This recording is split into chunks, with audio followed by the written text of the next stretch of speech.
When giants fall, the impact is felt across the entire world, leaving a legacy that never fades away. Witness the epic rise and the dramatic collapse of those who reached for the stars. Hit subscribe today and explore the ruins of greatness with us. My mother said it the way you'd ask someone to pass the salt. Maya, your brother's interview is Thursday. You'll put in a good word. She didn't look up from her phone. My father nodded from behind his newspaper like the matter was already settled. Across the dinner table, my brother Kevin smiled at me, that slow, satisfied smile he'd been perfecting since we were kids. The one that said, "You don't have a choice, and we both know it." I picked up my glass of water. I took a slow sip. I set it down. "Sure," I said. Kevin's smile widened. My mother finally looked up, visibly relieved. My father turned a page. None of them noticed that I hadn't actually agreed to anything. Have you ever sat across from your own family and realized they don't know who you are? Not really. Not even after 31 years. Tell me in the comments. I read every single one. My name is Maya. I'm 31 years old. And for most of my life, I was the invisible daughter, the one who paid her own tuition, packed her own lunch, and learned very early that in our house, love was distributed the way my mother distributed the last piece of cake. Kevin always got the bigger slice. I got to watch him eat it and be grateful I was invited to the table. It started small, the way these things always do. Kevin was 2 years younger than me, and from the moment he was born, the atmosphere in our house shifted. My father, who had always been quiet and distracted, suddenly had opinions. Strong ones. Kevin would play baseball. Kevin would study business. Kevin was going to be somebody. I was 12 when I first understood that the word somebody in our house had a very specific gender attached to it. I didn't fall apart over it. I adapted. I got a job at 16 hostessing at an Italian restaurant 3 nights a week, and I used the money to buy my own school supplies, my own winter coat, my own SAT prep books. My parents called it initiative. What they meant was convenient, because it freed up more of their money for Kevin's travel baseball league, Kevin's new cleats, Kevin's weekend tournaments in cities I'd never visited. When I got into college on a partial scholarship, my mother cried. Genuine tears. I thought for one confusing moment that she was proud of me. She was upset about the tuition gap. Kevin's going to need help when it's his turn, she told me that night, dabbing her eyes at the kitchen table. We can't spend everything on you. I worked 2 jobs through college. I graduated with honors and a degree in human resources management. I moved to Chicago. I built something slowly and quietly. The way you build anything without a safety net, carefully, deliberately, one brick at a time. Kevin, meanwhile, moved back home after 2 semesters at community college, spent 3 years developing a concept for a tech startup that never launched, borrowed $40,000 from my parents against the equity in their car and their savings account, and then pivoted to consulting, which, as far as I could tell, meant sending LinkedIn connection requests and buying a very expensive standing desk. My parents never asked him to pay it back. They never asked him much of anything, except to please come home for Sunday dinners, which he did, faithfully, because the food was free. I came home for Christmas and Thanksgiving.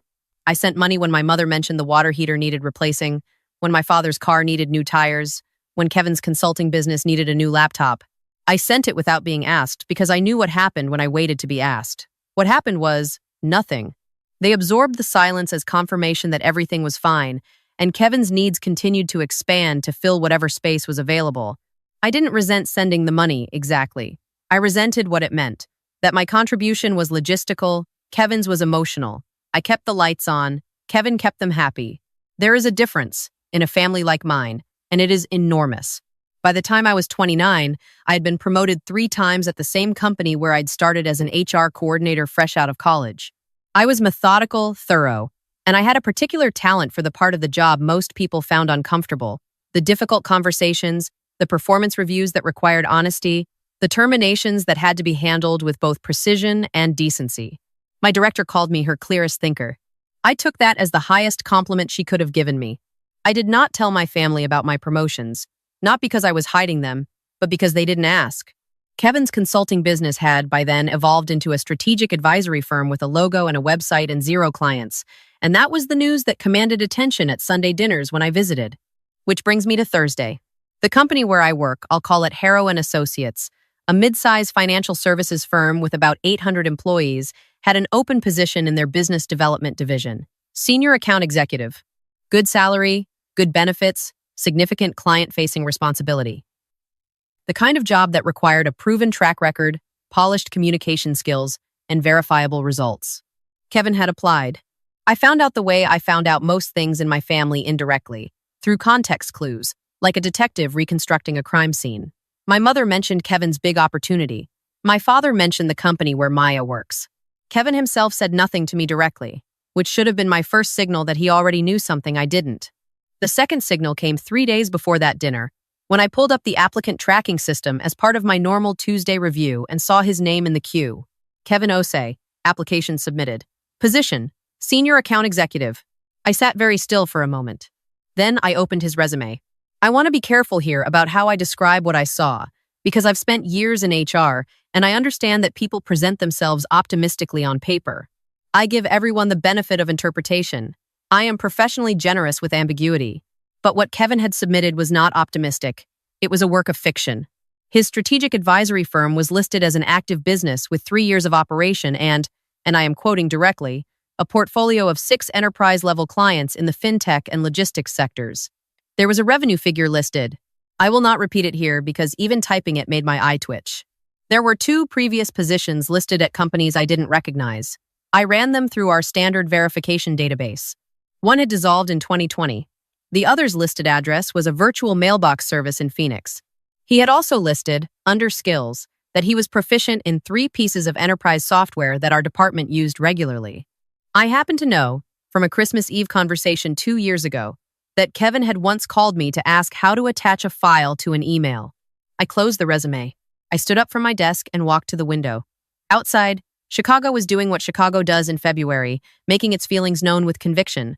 I thought about my mother's voice at dinner. You'll put in a good word. The assumption underneath it, smooth and absolute as river stone, that my job was a tool available to Kevin whenever Kevin needed it.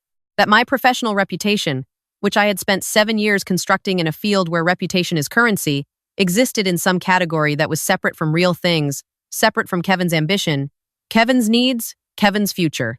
I thought about something else too. 2 months earlier, I had received a letter from a collections agency. A credit card I had never opened, carrying a balance I had never accrued, 4 years of charges I had never made. It had taken me 6 weeks, dozens of phone calls, and one very grim conversation with a fraud specialist to trace the origin. The account had been opened using my social security number, my mother's address, and a Gmail account with a variation of my name.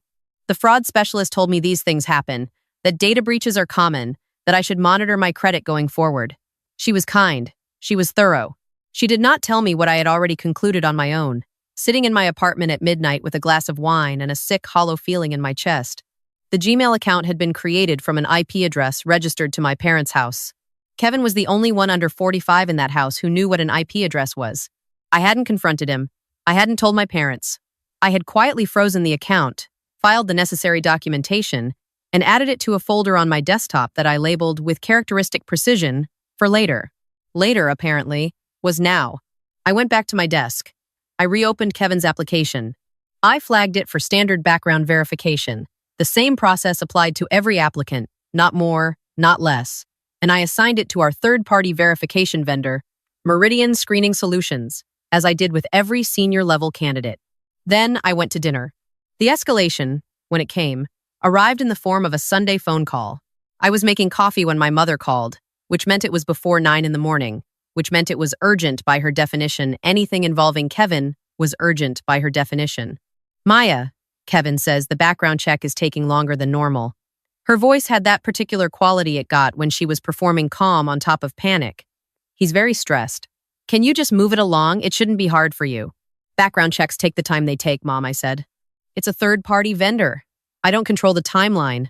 But you could make a call. I won't make a call. A pause. The kind of pause that in our family meant recalibrate the approach. Maya. Her voice dropped into its softer register, the one she used when she wanted me to understand that my resistance was hurting her. Your brother has been working toward this for years. This is his moment. All we're asking is that you support your family. I watched my coffee brew. A thin, dark stream, completely indifferent to the conversation. I support Kevin applying for a job he's qualified for, I said. That's what I support. She hung up. Kevin called 20 minutes later. What's your problem? No greeting. Kevin never led with greetings when he was angry. He considered them an unnecessary formality that slowed down the part where he got what he wanted. I don't have a problem, I said. Mom says you're blocking my application. I'm not blocking anything. Your application is in the standard process. You could fast-track it. His voice shifted, took on the particular texture of a favor that was actually a demand. Come on, Maya. I need this. You know how hard I've been working. I thought about the resume on my screen, the dissolved companies, the phantom clients, the enterprise software he couldn't use. The process is the process, I said. A long silence. Then, I know you've always had a thing about me being the favorite. That's not my fault, you know. That's just how it worked out. You're going to let that affect a professional decision? I want to tell you that this didn't land. I want to tell you that after 31 years, I had developed sufficient armor that this particular arrow just bounced off. But I grew up in that house too. And some rooms, when you step back inside them, smell exactly the way they always did. I'll see you at the interview, Kevin, I said, and hung up. He didn't know what that meant. I heard it in his silence before the line went dead, the small hesitation, the attempt to parse it, the decision to take it as a concession. He would understand Thursday. I should tell you something about Harrow and Associates that I haven't mentioned yet. 2 years ago, our VP of Human Resources retired after 26 years with the company. The board conducted a national search. They interviewed 11 candidates over 4 months. I was the 12th. Internal. Recommended by my director. Interviewed on a Tuesday, offered the position on a Thursday, accepted on a Friday. I had been VP of Human Resources for 22 months. My family did not know this because I had not told them, and they had not asked. My mother knew I worked in HR. My father knew I lived in Chicago. Kevin knew that I had access to hiring systems, which was the only piece of information about my career that had ever been relevant to him. On Thursday morning, I dressed the way I always dressed for interviews, not to intimidate, but to signal clearly that this was a professional environment with professional standards. Dark blazer, good shoes. The pearl earrings I'd bought myself after closing my first VP-level restructuring without a single wrongful termination claim. I walked into conference room 4B at 9:15. Seated at the table were 3 members of the hiring panel, our Director of Business Development, our CFO, and me. Kevin walked in at 9:30. He looked good. I'll give him that. He'd bought a new suit. His handshake was firm. He smiled at the director and the CFO with the warm, practiced ease of someone who had studied confidence without fully absorbing it. Then he saw me. The smile stayed on his face, but something behind it shifted, a small, rapid recalculation happening somewhere in his eyes. Maya, he said, I didn't know you'd be in the room. Kevin, I said pleasantly, please, sit down. He sat. What followed was a standard interview. We asked every candidate the same questions. Kevin received no variation. The director asked about client acquisition strategy. The CFO asked about revenue forecasting. I asked about his previous employment, the positions listed on his resume, the companies, the specific results he'd referenced. Kevin was good at talking. He always had been. He had a politician's gift for filling space with words that sounded substantive while carrying very little structural weight. He described his enterprise clients with specificity and confidence. He used the right vocabulary. He smiled at the right moments. But I had spent 7 years learning to listen for what wasn't said. And I noticed that when I asked follow-up questions, specific ones, the kind that require actual experience to answer there, was always a microsecond of recalibration before he responded. A gear change. The pivot from performance to improvisation. The interview lasted 45 minutes. We thanked him. He shook our hands. On his way to the door, he turned back and looked at me with an expression I recognized from childhood, the look that said, "We'll settle this later, privately, the way we always have." I gave him my most professionally neutral smile. He left. The director looked at me. Strong presence, she said. Numbers felt a little loose. Meridian flagged 2 employment discrepancies, I said, and opened the verification report. The room went quiet the way rooms do when something significant is being processed. The previous employers Kevin had listed, 1 dissolved, 1. A mailbox could not verify his employment. No records, no HR contacts, no tax documentation.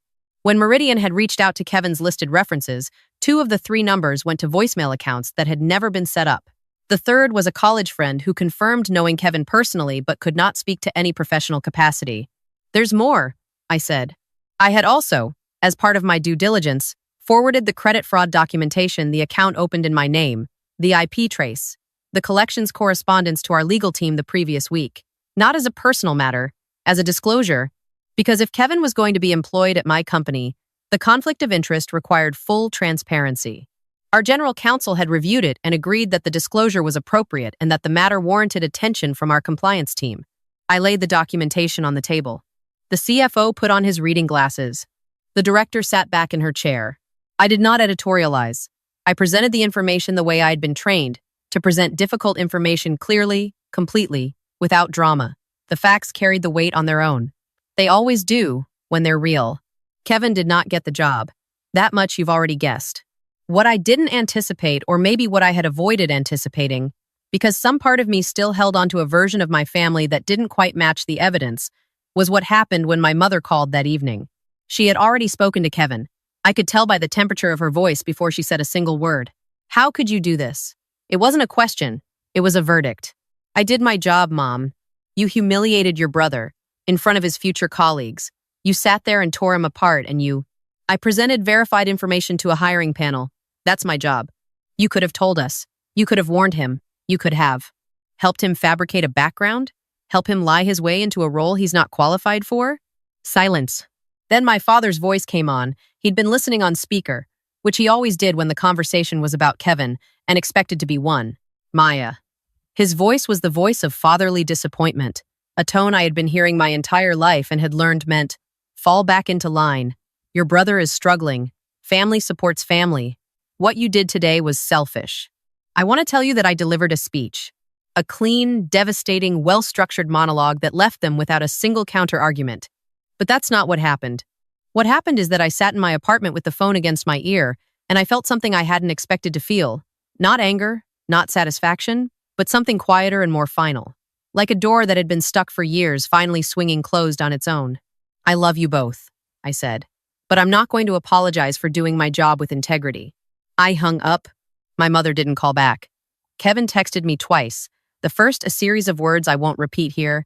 The second, 3 days later, a single line. You have no idea what you just did. He was right. Not in the way he meant it, but he was right. Here's what I didn't know was coming. When our legal team reviewed the credit fraud documentation, they referred it to an outside firm that specializes in financial identity cases. That firm confirmed what I had already suspected, that the fraudulent account was one of 3. There were 2 others, older, smaller, also traceable to the same origin point. Kevin was contacted. He retained a lawyer. There were negotiations I wasn't privy to and don't fully know the details of. What I know is that my parents, who had co-signed documents without fully reading them and had accepted Kevin's explanations without questioning them, found themselves in a position that required the kind of financial reckoning they had spent decades avoiding.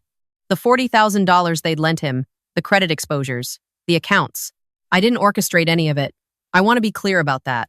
I disclosed what I needed to disclose for professional reasons, and the rest followed its own momentum, the way these things do when truth has been dammed up long enough. My parents called me in April, both of them, together, on a Sunday evening, which was unusual enough that I knew before I answered that something had shifted. My mother spoke first. She did not apologize exactly. What she said was, I didn't see it. She said it twice. The second time, her voice broke in the middle. I believe she meant it. My father said less, but what he said was more. We didn't take care of you the way we should have. 7 words. He'd never said anything like them before in my life. I wrote them down afterward in my journal, because some things you want to keep precisely. I'm not going to tell you that we're healed. Families like mine don't heal in a single phone call. Healing is slower than that, more uneven, more conditional. It requires that the same people who built the wound participate in closing it, and that participation is not guaranteed. What I'll tell you is this. Kevin is working through a formal legal process. I don't know the outcome, and it's not my place to speculate. His fiancée. Yes, he had a fiancée. Someone none of us knew well. A woman who apparently saw things clearly before any of us did. She left in February. I don't know her story. I hope she's okay. My parents are in a smaller apartment now. I help with the rent not because I was asked, and not because I feel obligated, but because I choose to. There's a difference between a cage and a door. I'm learning, at 31, to tell them apart. And me? Last month, I stood in front of 60 new Harrow employees at our quarterly orientation their first day, nervous, a little wide-eyed, the way everyone is on the first day of something that matters, and I told them something I don't usually say out loud. I told them that integrity is not a strategy. It's not a tactic you deploy when it's convenient, or a reputation you manage from the outside. It's the decision you make when no one would know the difference if you made a different one. It's what you do in the room where only you can see. A young woman in the 3rd row was nodding before I finished the sentence. I don't know her story. I don't know what rooms she comes from, what versions of smallness she's been handed and asked to carry, but I recognize something in her face. I gave her the same smile I'd been practicing my whole life, the one that is not defeat, and is not defiance, and is not performance. The one that is simply, quietly, entirely mine.